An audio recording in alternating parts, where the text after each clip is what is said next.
নিয়োগ দুর্নীতি মামলায় প্রথম চার্জশিট জমা দিল ইডি, আর সেখানেই রয়েছে একের পর এক চাঞ্চল্যকর তথ্য। কি কি তথ্য উঠে এসছে চলুন এক নজরে দেখে নেওয়া যাক। কোন পদে চাকরি পেতে কত টাকা দিতে হবে তার রেট চার্ট ছিল। এইভাবেই এসএসসি গ্রুপ সি এবং গ্রুপ ডি চাকরি বিক্রি হয়েছে।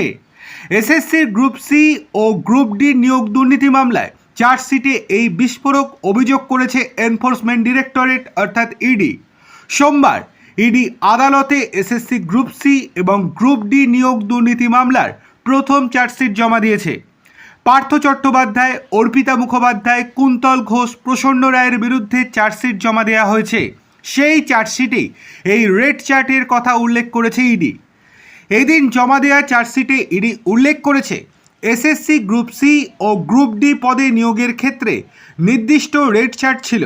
চাকরি পেতে কত টাকা দিতে হতো ইডি জানিয়েছে, গ্রুপ সি পদের জন্য 15 থেকে 16 লক্ষ টাকা দিতে হতো এবং গ্রুপ ডি পদের জন্য 10 থেকে 12 লক্ষ টাকায় চাকরি বিক্রি করা হয়েছে।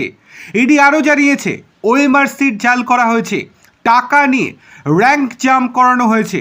ইডি এই দিন প্রাক্তন শিক্ষামন্ত্রী পার্থ চট্টোপাধ্যায় এবং তার বান্ধবী অর্পিতা মুখোপাধ্যায় এবং 2 মিডলম্যান কুন্তল ঘোষ, প্রসন্ন রায়ের বিরুদ্ধে চার্জশিট জমা দিয়েছে।